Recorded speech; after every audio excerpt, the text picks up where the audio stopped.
this is the Pinnacle promo chart. A couple of ground rules as we're about to talk about this chart.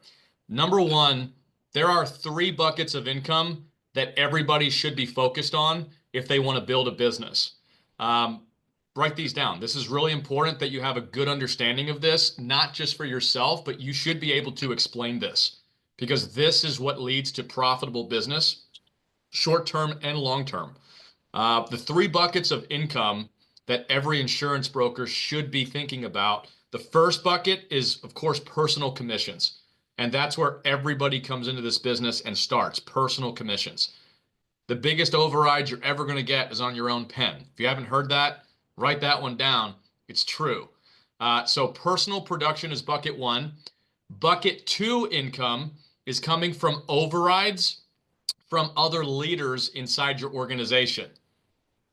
So bucket 2 for me would be Jonah Lewis. Does that make sense? He's an entire separate organization, and you have to understand you're never, ever, ever going to get rich long term, ever, off of big organizations in your downlines. Those are volume plays, not margin plays. So remember that. Bucket number 2 is depth, and depth is volume, not margin. Bucket number 3 are direct agents. We call bucket number 3 your base shop. Base shop agents are agents that you continually bring in width. Write this down. In life insurance, health insurance, width equals profitability. So as we continue working through this chart and I start to break it down for you, you have to understand all 3 buckets work together at different points in your business. Usually in your first 6 to 12 months, you're really taking advantage of all 3 buckets. But bucket number 1 and bucket number 3 is where majority of your income comes in your first 6 to 12 months. Usually, you get 6 to 12 months out, you're going to have majority of your income coming from bucket number 2 and bucket number 3 as bucket number 1 starts to phase out. You guys with me?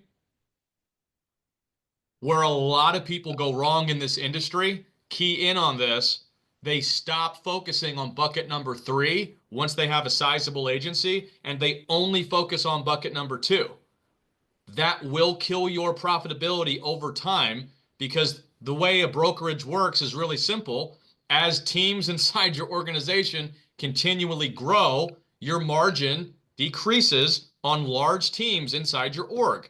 So if you're not bringing in fresh blood, new blood, direct in your base shop, remember, your base shop is where your long-term profitability will always stay Teflon. It's untouchable. So you need bucket 2 and bucket 3 working in tandem long-term in this business. Does that make sense to everybody? Does anybody have any questions thus far on what we just covered? No? All right. So let's talk through it. Let's just assume you're a brand new agent coming in. You're starting at a 70% comp.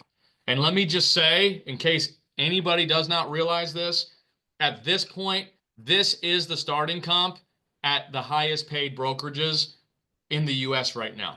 That is pretty much copy and paste. I talk to agents at FFL, I talk to agents at Symmetry, talk to agents at Unitrust. Pretty much everywhere right now, you're starting at 70 or below. So I want to make that clear. 70% is a good starting comp. We don't want anybody staying at 70%. We make the levels in gray, personal production numbers. We want to make it really easy for agents to gain comp in their first 4 or 5 months. And we don't want to just give it away. What we give away, people don't appreciate. They don't appreciate what they don't earn. So we want to have some easy mile markers, make it easy for agents to come in, go from 70 to 90 in their first 4, 5, 6, 7 months. I think that's important. We never want to hold an agent back, right? People over profit. So 70%, all you got to do, $10,000 in 30 days in a calendar month, issue paid, you're at 75%. 15,000 issue paid, the next calendar month, you're at an 80. 20,000 issue paid, you're at 85. 25,000 issue paid, you're at 90. Keep in mind, in the fine print, and I think we've explained this well to everyone, we don't let personal producers skip levels. Meaning, If you're a personal producer, you come in at 70, your first month you do $20,000 issue paid production, you would not jump from 70 to 85, you would go from 70 to 75. You say, well, Joe, that seems unfair. Why is that important? Let me give you the psychology of why that's important. If Felix comes in and Felix, he's a new producer and he's a builder, and Felix is at an 80%. Maybe Felix is producing, but he's also focused on building. And Felix sitting at an 80% brings in an agent at 70. He's got a 10-point spread. What if his new agent, their first month, outproduces Felix? Now all of a sudden, Felix loses all of his override. Meanwhile, he's spending real time, real energy, real money training, helping that agent grow. You need to be able to maintain some spread on the downline agents in your business. That's why we don't let people jump and skip comp in personal production. We do, however, let people jump comp for builders. I think that's very, very, very important that you guys understand that. So as we dive into director level, sales director level, I want to break this down. And as I break it down, guys, I'm going to give you real income numbers that if you build on this chart the right way, you will have an income. So as we continue, we're going to talk about bucket 1, bucket 2, bucket 3. So to get to a director level 95% comp, it's an either or. When I say either or, you could do it with personal production or you could do it with team production. With personal production, you still can't skip the line. You have to earn this consecutively, but if you do $40,000 in issue paid production as a single producer, you will earn your way to 95. Or you could do it with team volume, which quite frankly is pretty stinking easy. If you have $50,000 in issue paid team production in a calendar month, and you have 5 writers in total, they don't all have to be equal production. Quite frankly, the only metric is you yourself can't be more than half of the volume. You can't be more than $25,000 of the $50,000. So if it's Claudia, and Claudia personally writes $25,000 of issue paid production, she has 4 other writers that do a total combined $25,000 between the 4 of them, she would get bumped to 95%. Are you guys with me thus far? That's important because if you're coming in, let's say I'll pick on Armand. Armand, you might come in today at a 70% and you're like, hey, I want to build and I want to earn override off of the agents that I'm pouring into and mentoring. How do I increase my spread? How do I get more of an override?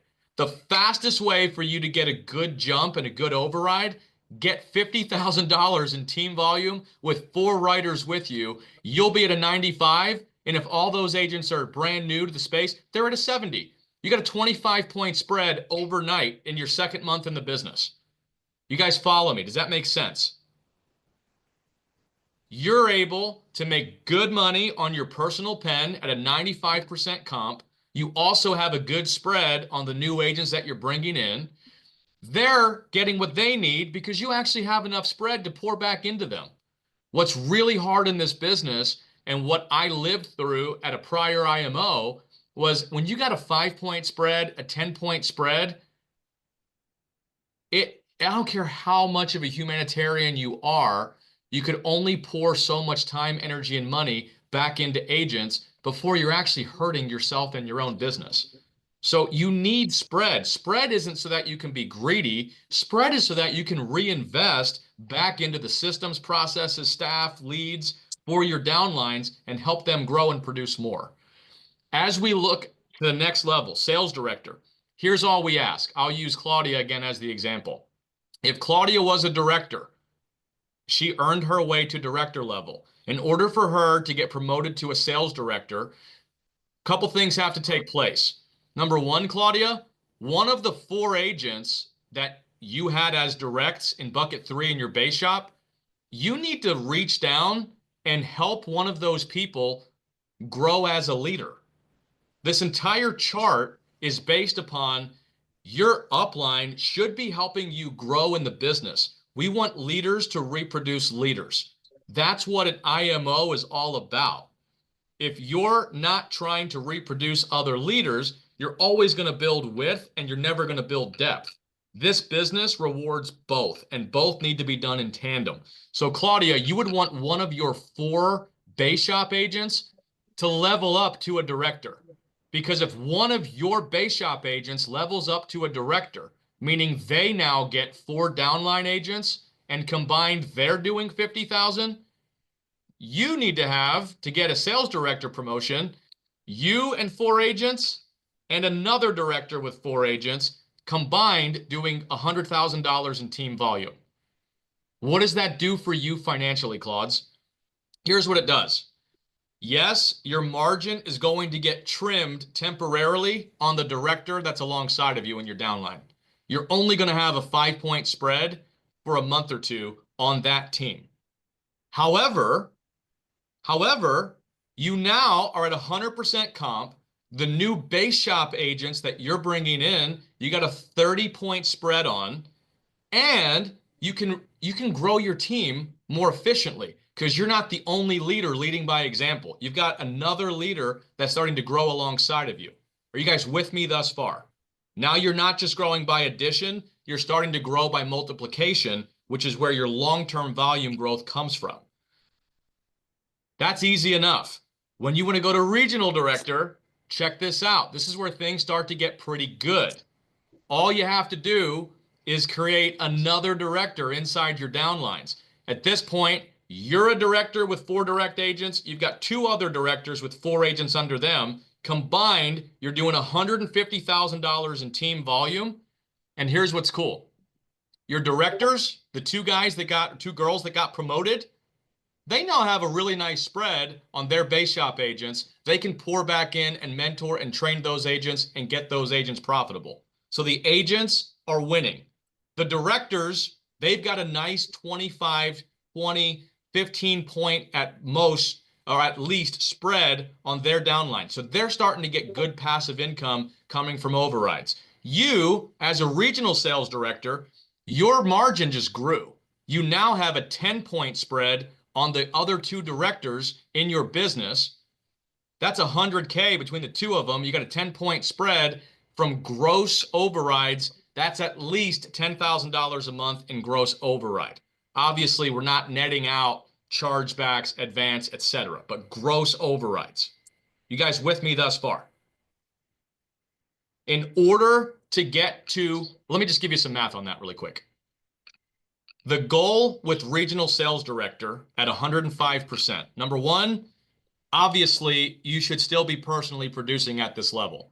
You don't have enough override income coming in to where you can pay your bills, reinvest back into your business, and grow that sucker. So you should still be personally producing, and now you're getting 105% on your personal production. You have $10,000 minimum coming in gross overrides from your 2 directors. But guess what, guys? You now have at least 30, 35 points on your base shop agents. So if you're doing another $50, $60, $70,000 in direct bucket 3 base shop income, 35 points on 60, 70 grand really starts to add up. So if you got a 35-point spread on, say, 50 grand, you guys can do some easy math. You guys are looking at about $15,000 to $17,000 in income in overrides from your directs. You got $10,000 in overrides from your 2 directors, plus whatever you're personally producing. You should be averaging, if you're a 15, 20, 30K producer, you should, on an average month as a regional sales director, you should have $35,000 to $40,000 minimum in deposits at this point, which really gives you some runway to pour back into your team and continue that growth. I'll pause since we're halfway through this. Any questions that I missed in the chat? So you could jump from 70% to 95 if you recruit agents?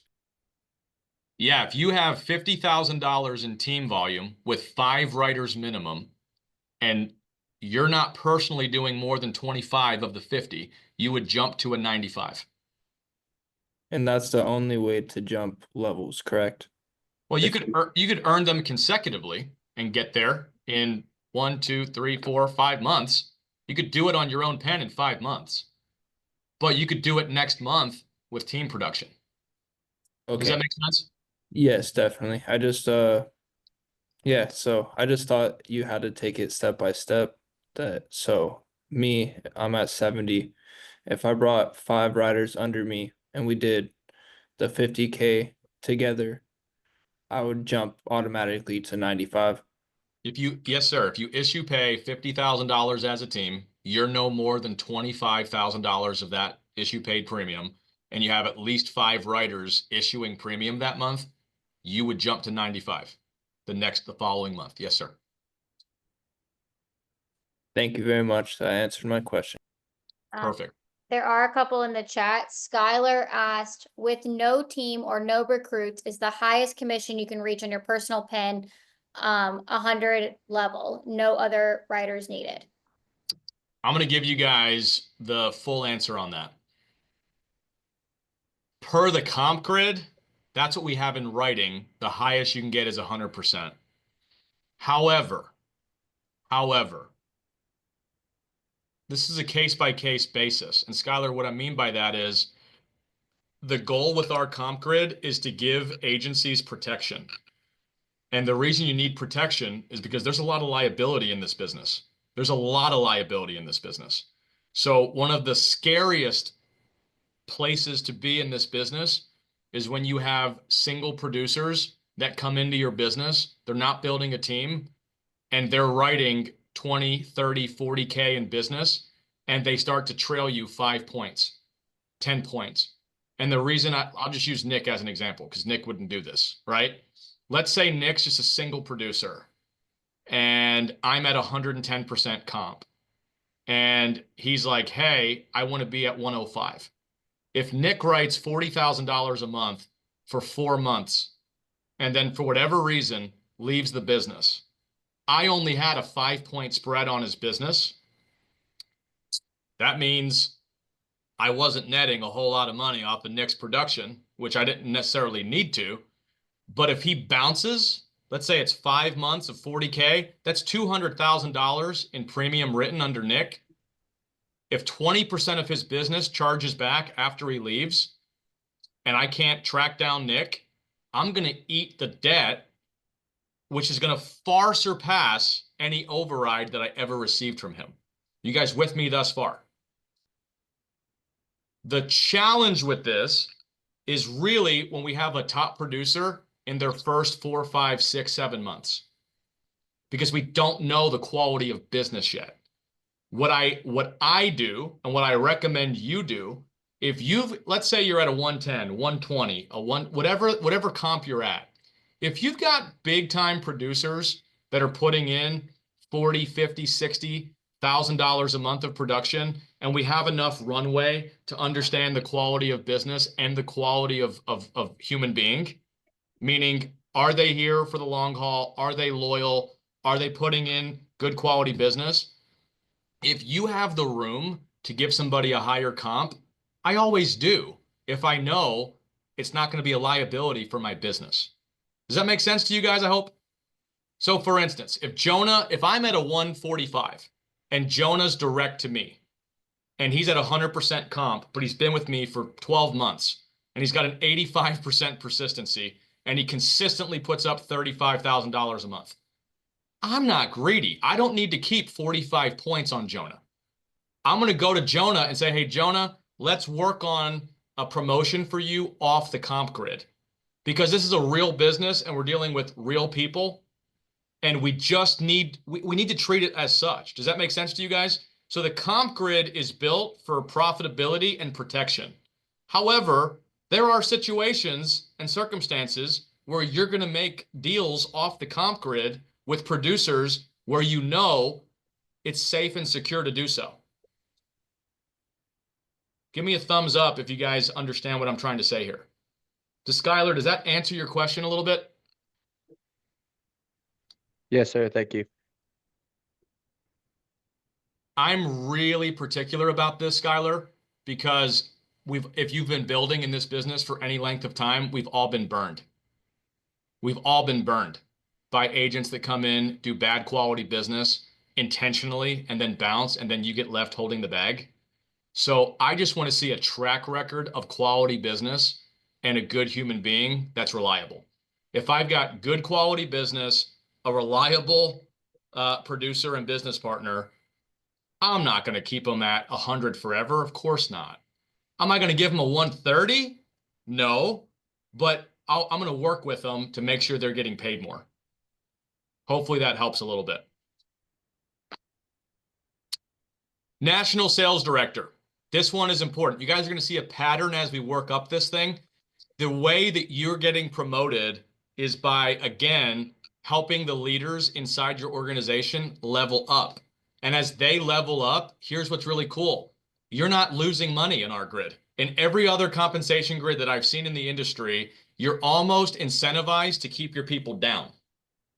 You're almost incentivized to stop them from growing. In our model, we want everybody to win. We want everybody to make more money. And so we're incentivizing uplines to help their downlines grow in the business. So as you go to National Sales Director, guys, here's what you're going to find. 200K in total team production. What we need to see here is one of the directors. If you were at Regional Sales Director, you had 2 directors alongside of you. We want to see one of those directors level up to a sales director. And you're like, yeah, but I'm going to lose 5 points on that director. No, you're not, because you're getting the 5 points back with your promotion. Does that make sense? You're keeping your margin, and the person under you is gaining 5 more points. So at this point, you'd have 1 sales director, 2 directors inside your organization. Let's look at the math. If you've got 10 points on a sales director, they're doing 100 grand with 2 directors on their team. You got $10,000 of gross income from your sales director leg. The sales director is also starting to make great money because now they've got 5 points on their director plus 30 points on their directs. They're starting to make really good money, which is what you want to see happen. You also now gained another 5 points on the 2 directors inside your business. One of your associates or elite, whoever it is, another one leveled up to director. You got 15 points on those 2 legs. That's another $100,000 of team production that you got a 15-point spread on. That's another $15,000 a month in gross income to you as a national sales director. So just between the sales director at $10,000 of gross income, your 2 directors at $15,000 of gross income to you, you got $25,000 a month of gross overrides from bucket number 2.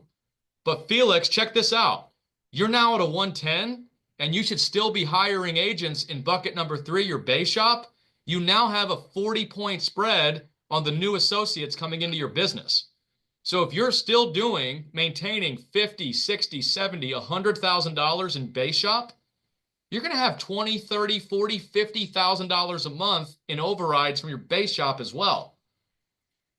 You should be, as a national sales director, you should be earning at least $60,000 to $70,000 a month in overrides, which gives you a ton of money to reinvest back into your agents. If I'm at a 110 and I got a clean 40-point override on my associates, guess what I'm doing with my associates? I'm freaking helping them a lot. I'm spending time with them. I'm helping them with leads. I have the margin to really pour into my agents and help them get paid. The point isn't to have a massive spread and get fat and happy. The point is, as a business, when we're taking in more money, it gives us more room to invest back into the people that are pouring into our business. If you're at 60, 70K a month in overrides, we haven't even talked about your personal production, guys. If you're still maintaining 20, 25, 30,000 in personal production, dude, life gets pretty good at a national sales director level. You're only talking 200 grand a month as a team. Like I did that it was between 3 and 4 months in the business. It's not hard to get there if you're actually intentionally building your organization. When you level up to executive marketing director, you're going to start to see the pattern. What will have happened is your sales director will have leveled up to regional sales director. So you have to have a regional sales director. One of your directors will have leveled up to sales director. You have to reach down and help them grow. You're incentivized to do so, and another director will have emerged inside your organization. You only have 4 legs. You've got a regional director, a sales director, and 2 directors. You got 4 legs inside your business. Check the math out. This is really cool. You still maintain 10 points on your regional sales director.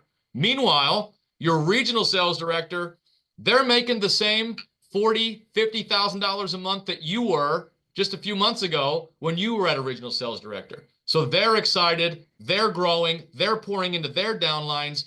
Everybody's winning. You got a sales director that leveled up. You've got 15 points on that 100 grand. So if you do the math with me, you got 15,000 coming from your regional director, 15,000 coming from your sales director, and you've got 2 directors. That's another 20,000 a month coming to you. You guys do the math with me? That's $50,000 a month in gross overrides just from those 4 legs, not including your base shop overrides or your personal production. You should be hitting minimum $80,000 to $100,000 of income in deposits every month when you're at this level, $350,000 a month.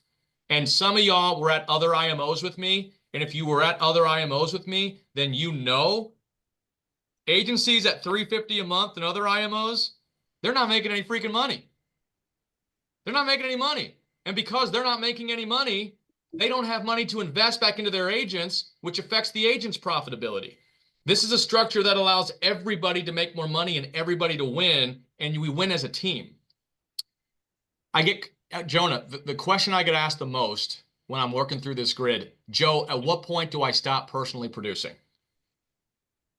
Yep. Short answer is you don't ever have to stop personally producing if you don't want to. But I also can't stand when I listen to people talk at other IMOs and they're like, you should always produce $40,000 a month. It's like, yeah, dude, that's crazy. Nobody wants to get into a sales organization where they have to produce for the rest of their life to pay their bills. That's insane. So if you ask me, the level that I think you should be able to comfortably stop producing if you want to, it's ambassador level. Because at ambassador level, let's check out this math. Your regional director in your org will have leveled up to national sales director. They're making great money. Your sales director will have leveled up to regional sales director. They're making great money. One of your directors leveled up to sales director, and you still have a director. Here's what I want you guys to pay attention to. You didn't grow new legs of business in bucket number 2. You still have 4 legs, but the 4 legs that you had are growing, and that's the point. You still keep 10 points on your national sales director. That's 20 grand a month in gross overrides to you. You have 15 points on your regional director. That's great money, guys. You're looking at $22,500 coming from your regional director. That's $42,000 minimum just coming from those 2 legs to you. You now have on your sales director 20 points. That's another $20,000 a month of gross overrides coming to you. You're at $62,000 a month. You also have 25 points on your director. 25 points on 50 grand. You guys can do the math. That's another 12,500. You guys are basically looking at $72,000 minimum in gross overrides just in bucket number 2. And you're not doing it off the backs of a bunch of broke people, because your national sales director, guys, they're pulling in the same 60, 70 grand a month that you were in overrides when you were at that level. Your regional director, they're pulling in $40,000, $45,000, $50,000 a month in overrides. Your sales director, they're new. They're making great money. Your director is brand new. They're starting to feel the overrides. Everybody's winning. Everyone's making money. You have 7 figures a year coming into your business income just in bucket number 2. And Jonah, check this out, dude. You now have 50 points of spread on associates that you bring in. You know what I think when I think of 50 points of spread? I think, holy smokes, dude. I could really pour into these new agents and help them get to $15,000, $20,000 months really fast, which is going to grow their income. And as they're making more money, I'm making more money too. Everybody can win. Is everybody following along? Are you guys tracking with me here? I hope. I'm sorry, I'm passionate about this. I'm very passionate about this. A lot of time went into building this so that everybody could win. I'm gonna, for time's sake, I think you get the pattern of the whole deal at this point. Presidential council, you have more people level up in your business. Any way you look at it, you should be bringing in bucket number two, about $110,000 to $130,000 in bucket two, plus your base shop. Like you should be thinking by the time I'm at 750,000 a month as a team, you should be making a solid $150,000 to $200,000 a month, depending on how wide you are in your base shop. Chairman council, I actually use this example. Jonah, check this out. Just in bucket number two, bro, when you're at chairman council at 1.25 a month, your total spread income is $220,000 a month. Just in bucket number two, and you've got, what is that? 60 points in spread on your base shop, new agents, which gets really aggressively good really fast. Junior partner, you're at 2 million a month. Check this out, dude. You've got 2 ambassadors. They're 7-figure earners, easy. 2 executive marketing directors, they're just pushing 7 figures a year in income, just in overrides. 2 sales directors, they're pretty new. They're starting to get the hang of this thing. 5 directors. You go, how come you went from 4 legs, 5 legs, 8 legs? You got way more legs of business here. Because when you stop personally producing at ambassador level, if all you have to do is work with your leaders and recruit and train agents, you should be adding so much talent to your business because that's all you're focusing on. Now you're in full-on build mode. It takes people half the time to go from $1 million a month to $2 million a month than it took them to go from 0 to $1 million a month. It gets aggressively easier. Why? Because you have so many people recruiting and training and building inside your organization. That's where this business gets fun. Jonah, any way you look at junior partner, you've got at least $4 million a year coming in overrides in bucket number 2, not including your base shop. When you're at senior partner, $3 million a month, you've got $8.5 million a year in gross overrides just in bucket number 2. You've got 3 ambassadors, which are mid 7-figure earners. You've got 3 executive marketing directors that are 7-figure earners. You've got 3 sales directors, 5 directors. It gets really good and everybody can win.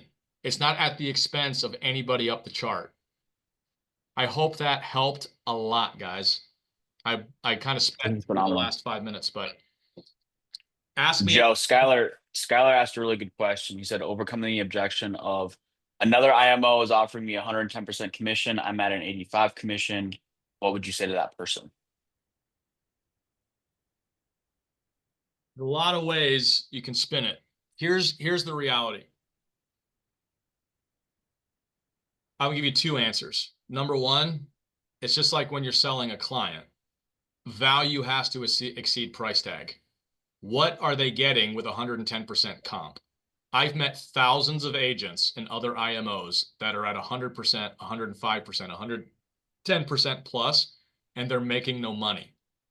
Comp is not, I'm not telling you it's irrelevant. It's definitely relevant, but it's one factor in deciding where you want to place your business. Because what value are you getting for the comp? If you're not getting training, if you're not getting good leads, if you're not getting culture, if you're not getting technology, like what am I getting with that 110% comp? I want to show agents at other IMOs, hey, I'm at an 85. Let's take a look at our deposits. Who's actually making more money? Does that make sense? Comp is not the only thing that matters. It's a factor. The other point that I want to make to you guys, it's really relevant. When you hand out comp like it's candy at like a church candy scramble, dude, you're going to get demolished as you start building. Because if they're handing you a 110, they're handing other people a 105, a 120, whatever it is, everybody else is going to get up your butt within 2 months. You have no spread. You can't make any money running your business. That's just the reality of the business. Like you need to have delineation in how comp is earned so that you actually have a growing, profitable business. If comp is irrelevant and means nothing and you give it to everybody, then it's not valuable in the first place. Does that make sense to you guys? Yep. Sell based on value and what you have to offer, not just comp. Same thing with the client. Dude. Yeah, dude, because at the end of the day, we have agencies at Pinnacle that are at 105, 110, and they're literally making 10 times more profit than agencies at 110 and 120 at other IMOs. Oh, easy. Yeah. I And mean, we've had multiple agents that have come in where they've taken a 5, 10, 15 point comp hit just to work with us. And they're making way more money, like you said, Joe, being at a lower comp because they have the right spread, they have the right margin. It's funny, then just breaking down this comp grid, it's really phenomenal, but it made me think about this morning. I was on a team call with the Sioux Falls office, the Limitless guys. I was training their guys, and I was sharing on that call where, dude, my first 2, 3 months in the business, I made basically no income, and I really struggled. And then over the course of my first full year in the business, I personally produced $548,000. And the point I was trying to prove was not to brag, but the point I was trying to prove is I asked, when does everybody quit? Everyone quits in the first 9 months because after month 9, the back end start coming in. So the reason I shared that analogy, it was the beginning of the year. I made basically no income. Towards the end of the year, I had 6 figures a month in passive income coming in that I forgot about because I sold the client a year ago. And so I see it very similar to like when you're breaking down this comp grid, it made me think of that where I think a lot of new people coming in, they don't realize how good it can get, how fast, as long as they have the proper work ethic and they have the proper structure in their business. I couldn't agree anymore with what you said. I'll say this. I came into the industry at a 90%, and I came in with years and years and years of business experience, a ton of money in the bank. And I'll just be honest with you. It was my second week in the business. I got a call from someone that offered me a 140. They offered me a 140. I was sitting at a 90. Guess what I said, Jonah? I said no, because I knew the value that I was getting from my current upline. And I also knew that I could very quickly earn more comp. I knew I was going to earn the comp, and I needed the value from my upline. The value was way more important than the comp today, because if I was going to go work my butt off, which I hope everybody is committing to work their butt off, they're going to earn the comp anyway. What am I getting aside from the comp? Because the comp, anybody can go earn it. If I'm working with the wrong people, I'm not going to grow my business. And if it's too easy for me to get a crazy comp, that means it's easy for everybody to get a crazy comp. And my business is going to collapse in on itself like we've seen at a lot of other organizations. And so you've got people, I mean, I got a call today. I'm not going to name any names, but someone we all know that has a very large agency just got fired. Got terminated. Guess why he was terminated? Because his business structure wasn't profitable. He wasn't making the top line company any money. Volume is not the only metric that matters. Profit is the metric that actually matters. If you want to build your business and you want any exit opportunity at all, dude, volume is irrelevant to the private equity firms. They go, okay, you're doing 5 million a month. How much are you making? Oh, I'm making 100 grand a month. Like, dude, you're like the worst entrepreneur on the planet. You're doing $60 million in volume and you're netting 1.2. You have a 3% profit margin? Yeah, no thanks. Clearly, you don't know how to manage your business. You guys with me? So, like, you have to be in an organization and you have to structure your business intelligently so that everybody can win and that your actual business is profitable. I think about if I had structured my business differently, the wrong way. Like, dude, I just did my taxes. So I was looking at prior years. In the last 4 years, I've invested $8.6 million. $8.6 million. Some of y'all are like, that's crazy. Dude, this stuff doesn't just poof out of thin air. Like it requires investment. And the only way that we've been able to hone in on new, like some of the tech things that are coming this year, I've told you guys, like some of it's going to blow your freaking mind.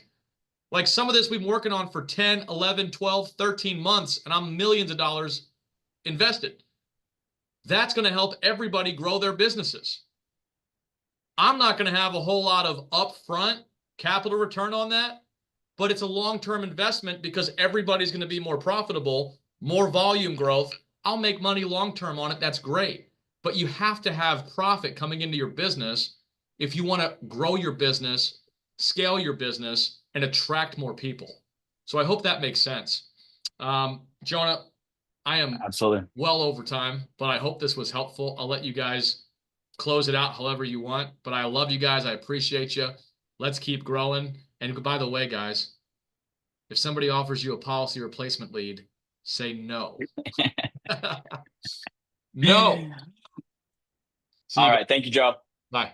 Thanks, Joe. God bless everybody. Thanks, Joe.